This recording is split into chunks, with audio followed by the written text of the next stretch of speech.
আসসালামু আলাইকুম রহমতুল্লাহি বরকাত। আজকে আপনাদের সামনে অনেক দুঃখ এবং ভারাক্রান্ত মন নিয়ে আপনাদের সামনে হাজির হয়েছি।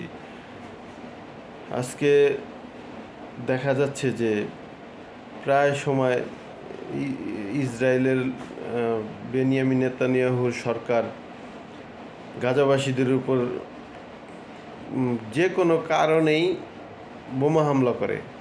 গাজ তারপরও দেখুন ওনারা যুদ্ধবিরতি চুক্তি হইল এই আশায় তাদের বাড়িতে ঘর বাড়িতে চলে গেল, তাও কি মা এবং শিশু যারা নাকি যুদ্ধ করার কোনো ক্ষমতাও রাখে না, বা একটা সরকারের বিরুদ্ধে যুদ্ধ বা অস্ত্রতন্ত্রের কথা নিজের একটা ঢিলও ছোড়ার ক্ষমতা রাখে না, তারা শুধুমাত্র বেঁচে থাকার জন্য তাদের ভিটে মাটিতে চলে গেল।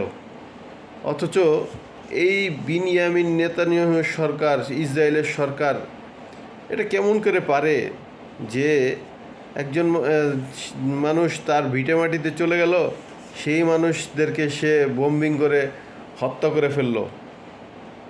এটা তো স্বাভাবিক মন মানসিকতাও আসে যে আমরা এটা কীভাবে করি, এই পরিণতি যদি আমার বরণ করতে হয়।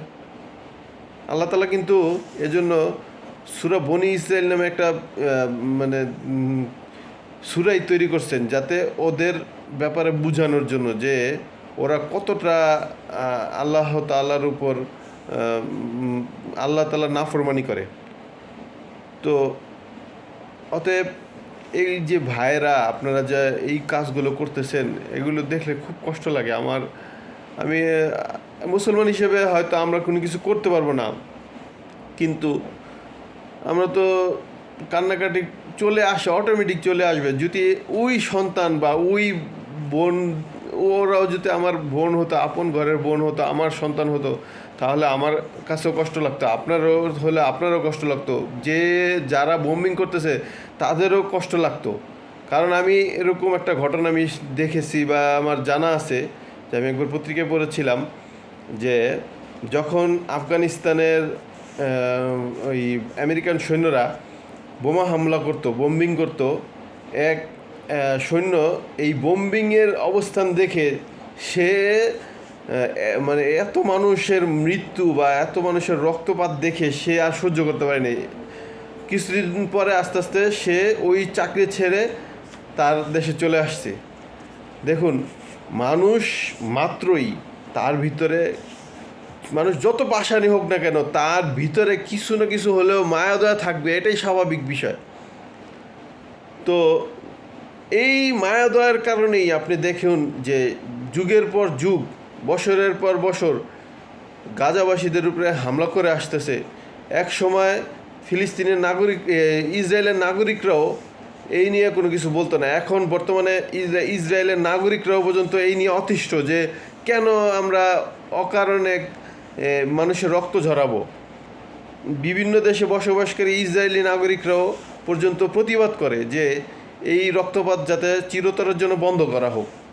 কিন্তু কাজের কাজ কখনোই কোনো কিছু হয় না।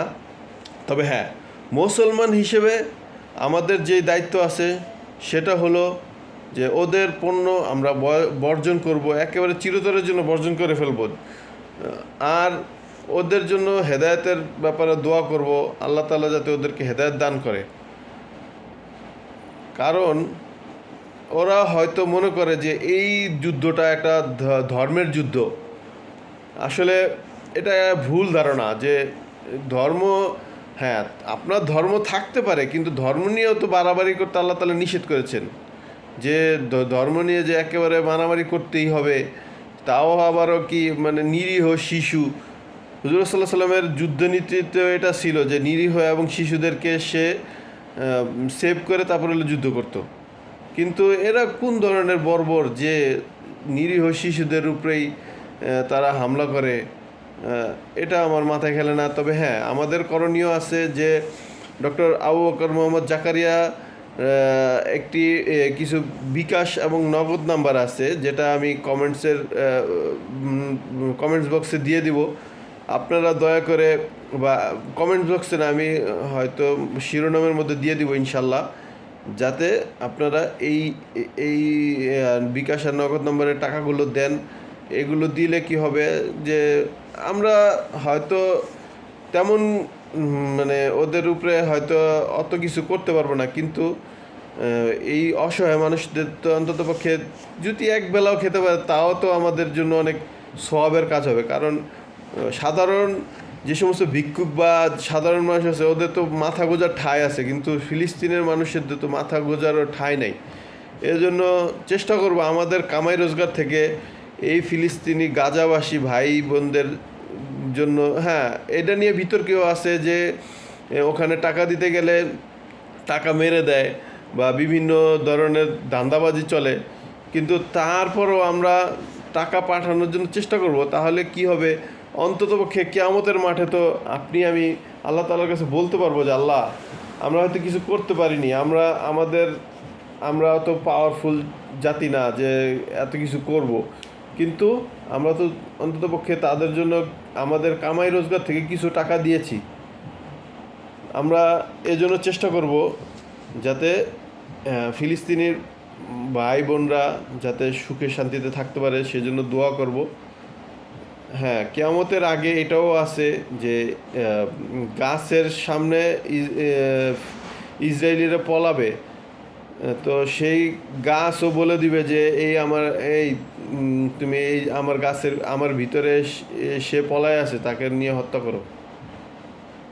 তো কিয়ামতের মাঠে এমনটাও হবে। কারণ কি?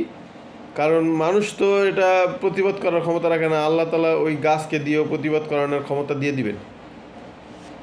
অতএব চেষ্টা করব আমরা ফিলিস্তিনির ভাই বোনদের পাশে দাঁড়ানোর জন্য। আল্লাহ তাআলা আমাদেরকে তৌফিক দান করেন, আমিন।